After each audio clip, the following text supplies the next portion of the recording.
All right, so this time on Black Dog Garage, I have a tip about working on cat pressure washer pumps. This is kind of a quick tip. I've actually already repaired this because I broke and I needed it. But I went to use it and it wasn't generating any pressure. It was just, when you would start the engine, run it, it was basically the same thing as not having the engine running. Water was just coming out from the pressure from the faucet. So I started doing some YouTube research because I wasn't super familiar with these pumps and how they work. And I found a lot of information on the unloader, which I was suspicious was the problem because I've had some issues with that kind of sticking in the past. But if you click the trigger a couple times, it seems like it starts working. But that turned out not to be the problem. I took that apart, cleaned it, made sure they were going to put it back together several times, and it still wasn't working. There's some good videos on that on YouTube, but what ended up being the problem actually was one of the intake valves for the plungers themselves had a little speck of rust in it, and that was causing it not to work.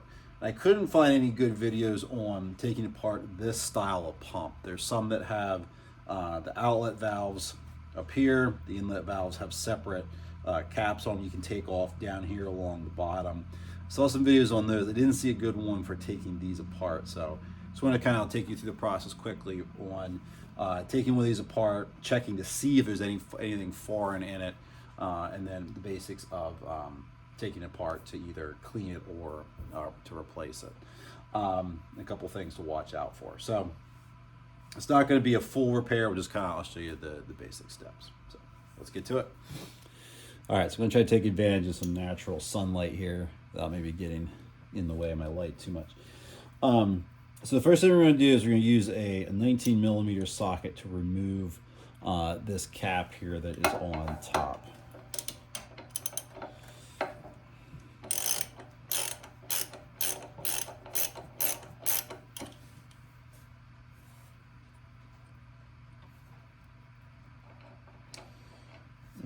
So take that cap off. You can see I greased these up after I had them apart to make sure that the O-rings went in smoothly and that there wasn't any issues there. Once the cap is off, there is down in this hole here is both the inlet and the outlet valve. The outlet valve is on top. That one's fairly easy to reach, and each of them use plastic retainers. So the first thing we're going to do is we're going to pull out that top outlet valve. I'll show you what that looks like. All right, so down inside here, let me get something I can point with. This is a plastic retainer here. There's kind of 4 little arms that go down and hold this inner part there where the spring is. To get this out, you carefully reach in here with needle nose pliers, and I pull up as I kind of wiggle back and forth. I found I can kind of get one side loose, and I'll come over and I'll grab the other side. And just very carefully wiggle and pull up. Oh, I actually got the whole valve assembly out that time. That's cool. So what we have here, the first time I pulled it apart, only this top part here came out, and it left the bottom part in. The bottom part was a real bugger to pull out for me, and I actually cracked one of these little pieces here that go down inside in there. So what I would recommend doing is if you pull this apart and just the top half comes out, look down in there and look for obstructions. I could actually see, if I shone a light down in, I could see a little piece of rust sticking like right down in this area, holding the valve open. So then I knew I had to go ahead and pull this one out. I was able to leave the other 2 in there. So kind of check it out and see you might be able to get away without having to pull them out and risk breaking it like I did. I was going to just go ahead and get a new set of valves for it, but it's about $130 for a set of 3 of these, and I think for like includes the O-rings that go into these caps. So I'm going to just go ahead and reuse these. The other thing that I had to do, since I have these all greased up, they came out a lot easier this time. Let's see if I can get this apart so I can show you. Well, I can just kind of show you this way. This, when I pulled this out the first time, this plastic part here came out. It left this metal piece here down in there. I had to locate a bolt that would thread into here and, you know, thread the bolt down into this when it was inside the hole so I could get my needle nose on it on the top of the bolt and pull up on it to get this out of there. Once that was out, then I could see down into the lower valve and see that I had where my obstruction was.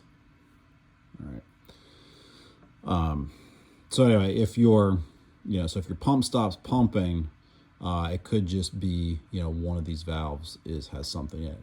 It was just this one. The other 2 were fine, but it was this one was allowing all the pressure to bleed back off. See there, I do have a little nick in that O-ring there. But I think we'll see what happens. If it doesn't work, I will order it. So to get these back in, then what I did was I just took actually my magnetic tool,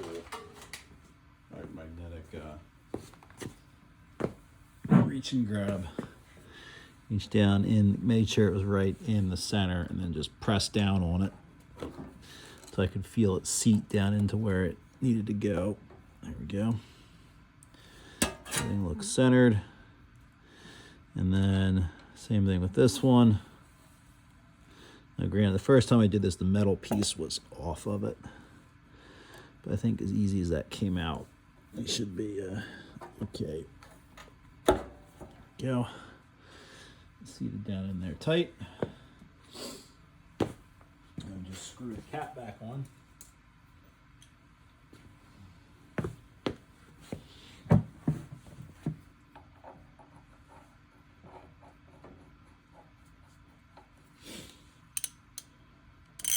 And tighten it back up.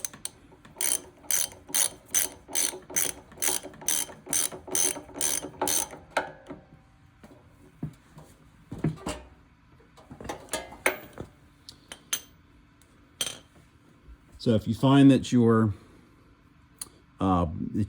pump stops working, you know, you can check the unloader. The unloader's right over here.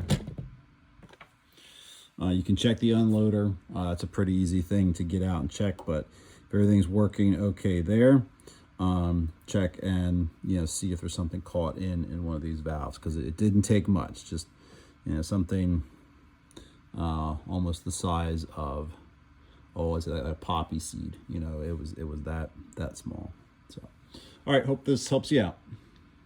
Thanks for watching.